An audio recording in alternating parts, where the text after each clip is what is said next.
Very good morning to all.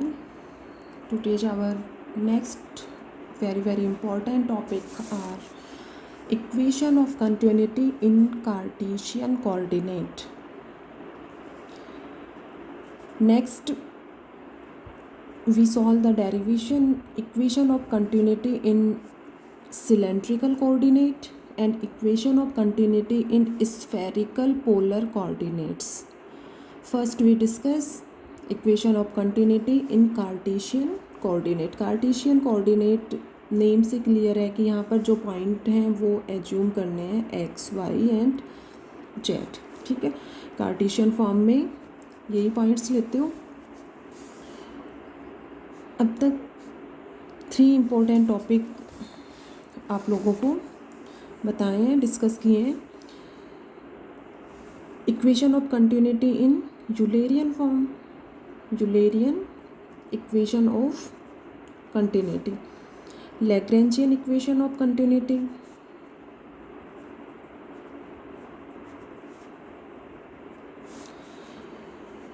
and equivalence between Eulerian equation of continuity and Lagrangian equation of continuity.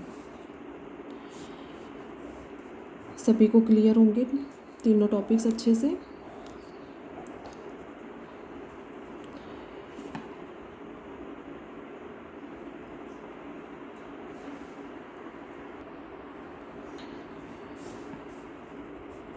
Three dimensional shape के according इनको derive किया था. कोई भी 3 dimensional shape लेते हुए, या तो 3 डायमेंशनल स्फीयर एज्यूम करते हुए या सिलेंड्रिकल शेप लेते हुए इनको डेराइव किया था. इसके अकॉर्डिंग मास जो है फ्लो हो रहा है और यहाँ से मास एंटर कर रहा है, सॉरी एग्जिट हो रहा है. कितना मास एंटर और इतना कितना एग्जिट हो रहा है मास.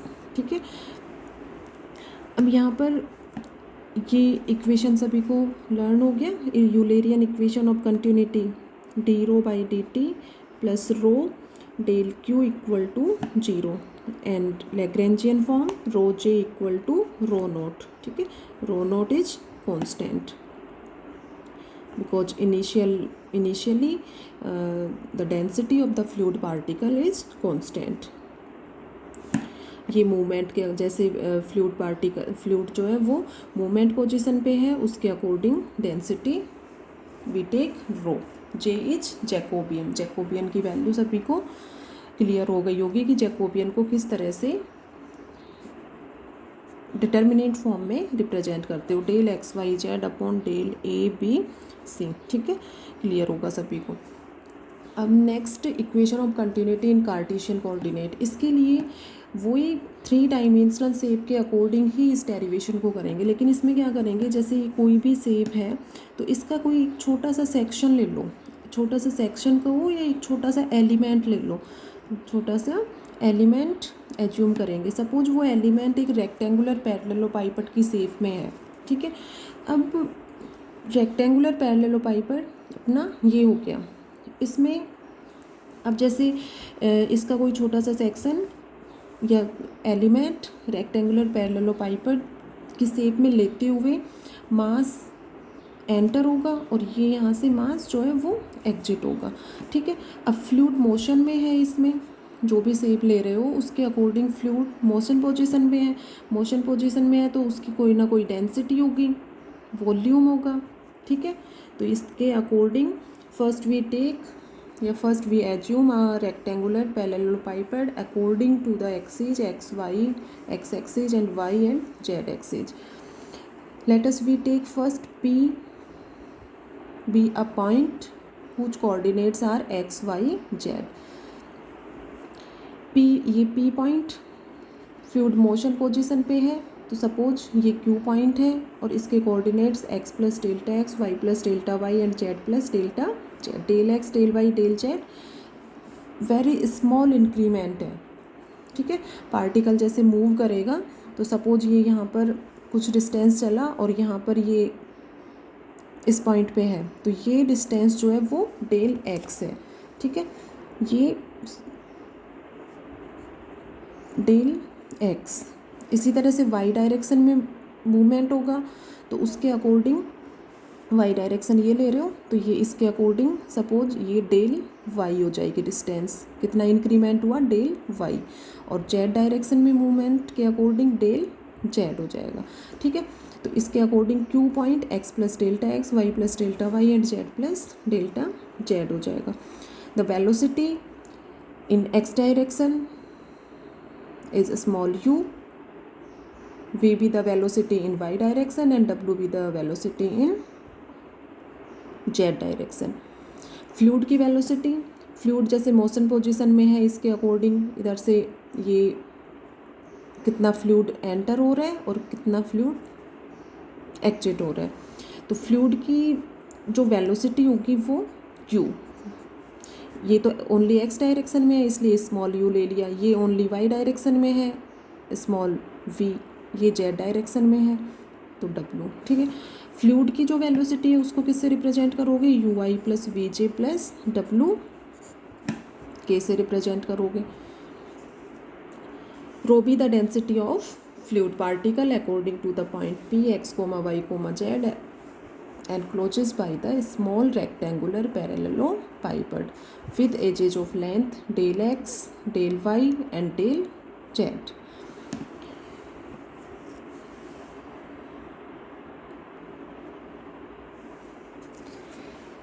Next equation of continue. ठीक है, ये डायग्राम हो गया अपना। इसमें देखो पॉइंट्स इस तरह से ले लो, पी और क्यू हो जाएंगे, ये तो पी और ये क्यू पॉइंट। ठीक है, और ये यहाँ से ए बी ले लो, ए बी सी। ठीक है, ये पॉइंट तो पी पर्टिकुलर, इसको तो पहले सबसे पहले इसको पी दे दो, इसको क्यू दे दो, फिर ये ए बी सी, ये ले लो A dash B dash C dash.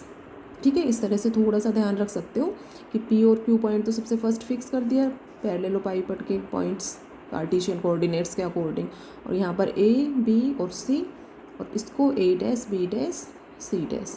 तो इस रेक्टेंगुलर पैरेललोपाइपड की टोटल फेसेज कितनी होंगी, 6 फेसेज का होंगे। ठीक है, 6 फेसेज कौन कौन सी होंगी, ये फर्स्ट, इसके जस्ट अपोजिट जो है वो ये सेकंड फेस, ये थर्ड फेस हो जाएगी। ठीक है, और फोर्थ फेस ये हो जाएगी,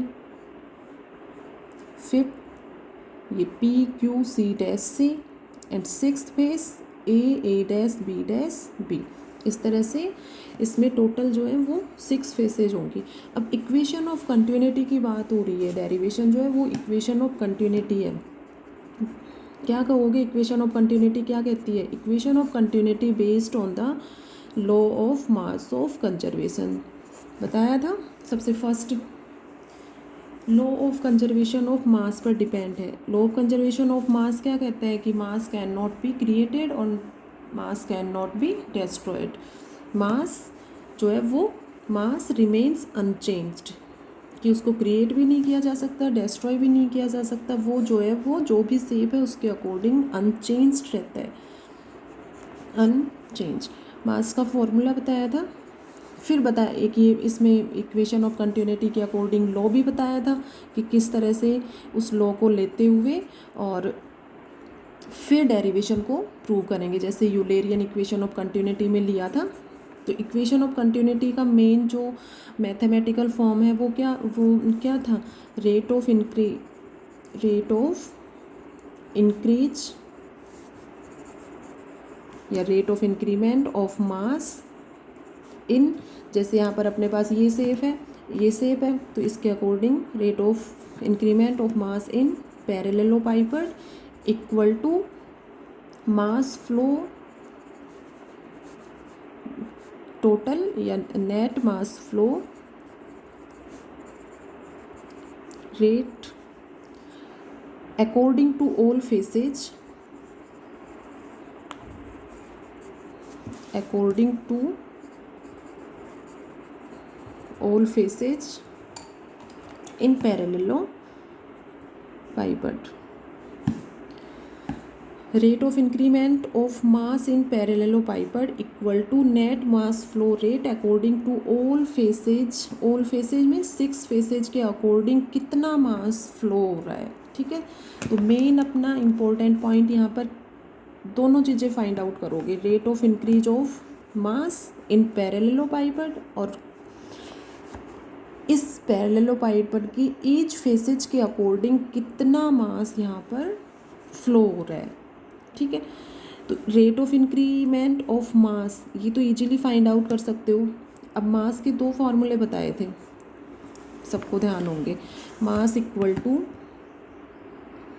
क्या होता है, rho, mass equal to density into area into volume, ठीक है। ये density into area into volume, एक फॉर्मूला तो ये हो गया। और एक अपना rho equal to M upon V, तो यहाँ से M equal to rho into V, mass equal to density into volume. अब आप लोगों से यहाँ पर ये पूछें कि इसका वॉल्यूम क्या होगा, फर्स्ट इसमें जो छोटे छोटे पॉइंट्स आएंगे वो क्लियर करते हैं कि क्या लेते हुए इक्वेशन, मेन जो पॉइंट है वो इक्वेशन ऑफ कंटिन्यूटी क्लियर होनी चाहिए कि किस पर बेस्ड है और इसके अकॉर्डिंग किस तरह से इसको अप्लाई करना है। तो उसके लिए ये जो इम्पोर्टेंट है, ये यूलेरियन इक्वेशन में भी बताया था आप लोगों को। तो इन चीज़ों को जितना रीड करोगे, रिवाइज करोगे, लिख कर प्रैक्टिस करोगे, उतना ही ये चीज़ें जो है वो क्लियर होंगी, ठीक है।